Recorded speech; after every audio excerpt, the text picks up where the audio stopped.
محمد بن مسنہ نے کہا، میں نے عبد الرحمن بن مہدی سے سنا، کہہ رہے تھے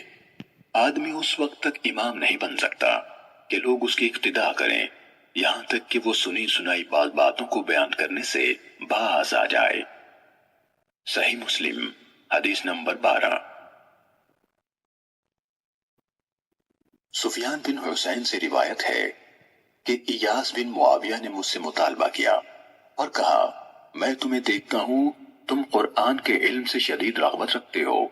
تم میرے سامنے ایک سورہ پڑھو اور اس کی تفسیر کرو تاکہ جو تمہیں علم ہے میں بھی اسے دیکھوں۔ کہا، میں نے ایسا کیا تو انہوں نے مجھ سے فرمایا، جو بات میں تم سے کہنے لگا ہوں اسے میری طرف سے ہمیشہ یاد رکھنا،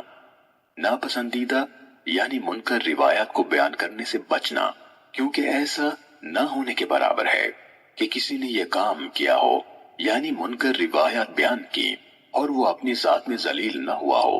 اور اس کی بیان کردہ حدیث کو جھوٹا نہ سمجھا گیا ہو۔